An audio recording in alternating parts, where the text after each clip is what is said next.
Preacher, A Tale of Deliverance by Reverend Jamie McCaskill.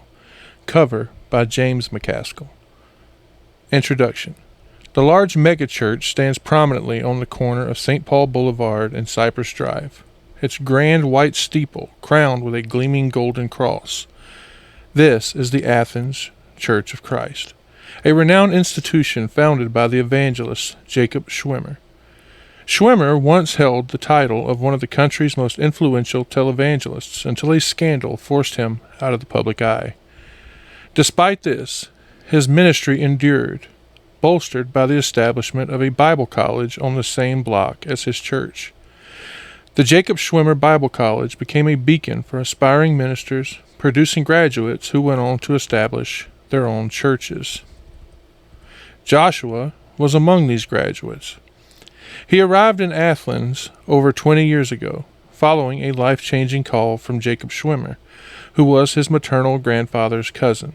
At that time, Joshua was battling alcoholism and teetering on the edge of a downward spiral.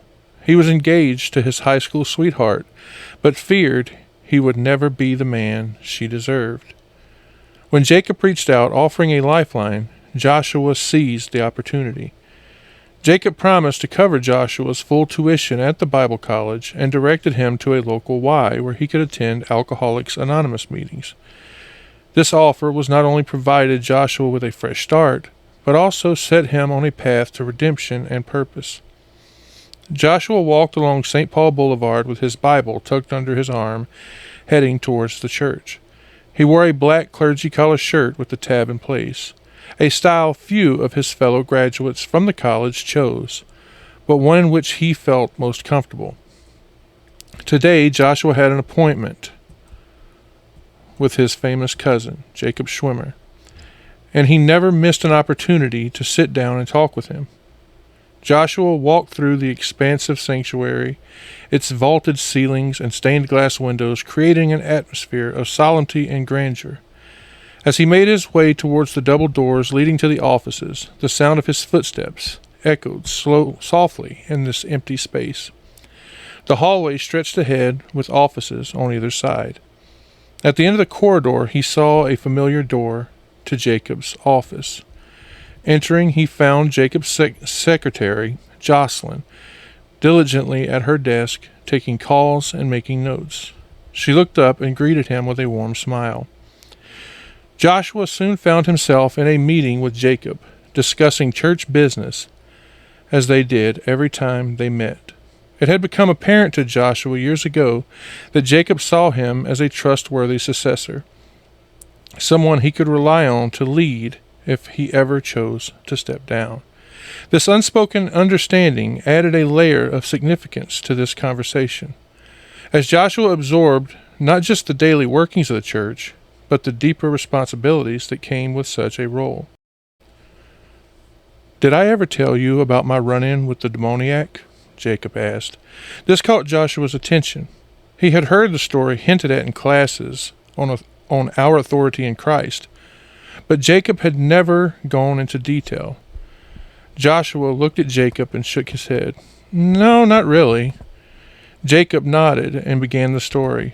It seemed that back in his early 20s, Jacob had worked as a minister at a small church in his hometown. An older woman new to the area had called the church, distressed about her teenage son, who had been involved in things that she described as evil and wicked.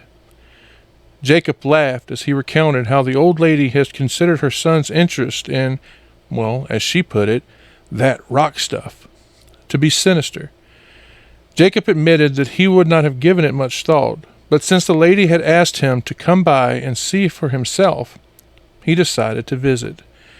He didn't bother changing his clothes, as he had been at the church only to get some work done, so he went in a t-shirt and jeans.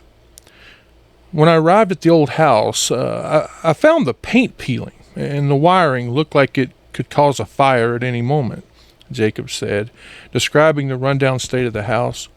Joshua nodded, listening intently. "Anyway, I made my way inside, and the lady led me down a hallway. There was no light, and when I looked, I saw the bulb, It had been broken off, and the floorboards, they creaked under our feet.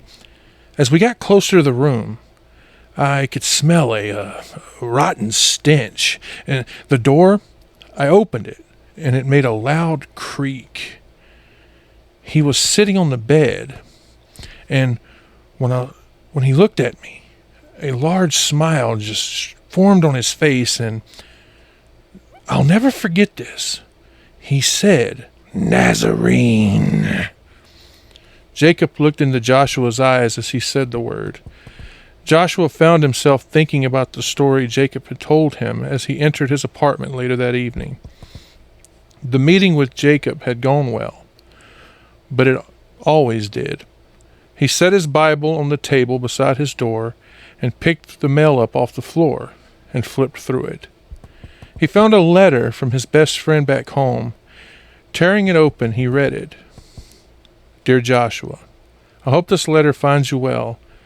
It's been a while since we last caught up, and there's quite a bit of news from back home that I thought you'd want to hear. First and foremost, I'm writing to ask you a favor. My son, Richard Jr., is getting married, and it would mean the world to us if you could perform the ceremony. I know it's a bit of a journey, but your presence would make the day even more special for all of us. Now on to some local news. Do you remember Beth? I ran into her last week. She's married now and seems to be leading a good life. She's settled down and is quite content. Seeing her made me think of those times you used to talk about your dreams and your ambitions. She mentioned you, wondering why you chose the path that you did. Why does he serve at that mega church? Tell me, why does he preach so far away? He ain't coming home, and he's missing his roots. Boy, he must have gone crazy out there," she said. "It's funny how people's perceptions of us change over time." Beth's words stayed with me. She's the perfect professional's wife now. But she seems to carry a hint of nostalgia when she spoke of you. Maybe it's just the memories of youth, but it struck a chord. Life here continues as it usually does. The town hasn't changed much, though there are always new faces and stories. We miss you around here, Joshua. Your wisdom and kindness always had a way of making things better. I hope you can make it for the wedding. It would be great to see you and catch up properly. Take care of yourself, my friend. Yours sincerely, Richard. Joshua chuckled and shook his head. He walked down to an old cigar box that he kept on the table. Opening it, he put out the soft black address book. Flipping through the worn pages, he found the phone number he was looking for. He dialed Richard's number and waited for that familiar voice on the other end. "Richard, it's Joshua. I got your letter. I'd be honored to perform the wedding." The joy in Richard's voice was palpable. Joshua smiled as they began to talk, reminiscing about old times. They laughed about shared memories and caught up on the latest happenings in their lives. Joshua felt a warmth spread through him as he reconnected, grateful for the enduring friendship and the opportunity to return home, if only for a while. Had he really done this? The man stood over the body of another woman, his hands covered in blood, a knife gripped tightly in his left hand. The knife. Where had he gotten such a weapon? It was a double-edged dagger, about 8 inches long and razor sharp. He could tell just by looking at it. Gazing down at the woman, his breath caught in his throat.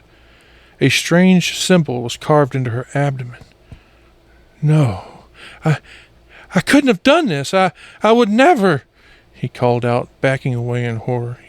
Yes, you did. We did it together," came a voice from inside of his head. It wasn't his thought. The voice was darker, more sinister. "Who are you?" he shouted, spinning around. He saw the railroad tracks surrounding him, forming an almost iron triangle. The voice did not answer at first.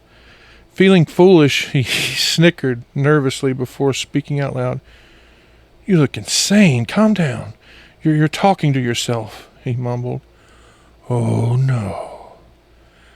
I am here. You are talking to me, the voice replied. Who are you? He called out more desperately. That is a long story, my friend. Once, a long time ago, I was called an angel, so you could say I'm your guardian angel.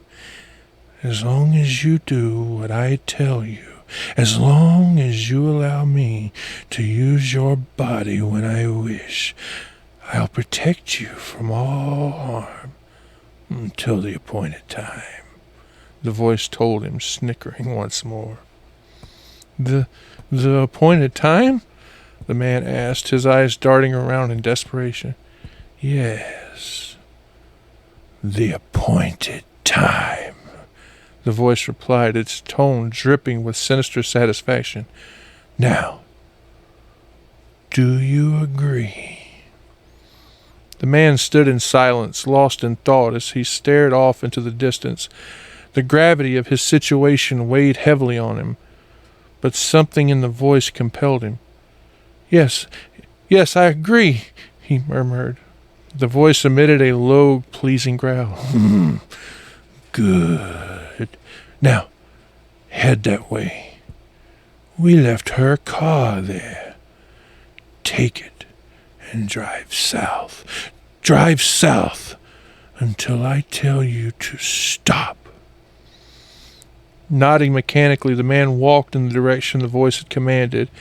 He soon found a gray Chevrolet parked inconspicuously among the side of the road. The night air was thick with tension. As he approached the car inside, he found the keys still in the ignition and the woman's purse lying on the passenger seat.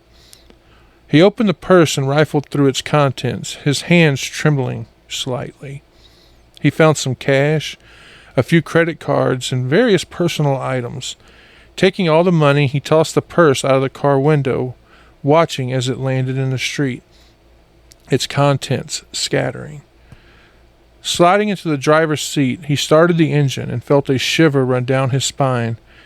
As he drove away, the voice spoke again, its tone filled with a dark anticipation. Good. Keep heading south. Don't stop until I tell you. The man gripped the steering wheel tightly, his mind racing. The road stretched out before him like an endless black ribbon, leading him into an uncertain future. The voice's presence loomed over him, a constant reminder of the horrors he had already witnessed and the unknown terrors that awaited him. Chapter 1. This is the end of this introduction. If you wish to read the book, you can find it on Amazon or wherever books are sold. You can also contact Reverend Jamie McCaskill on Facebook to get an autographed copy mailed to you. $15, free shipping. Thank you.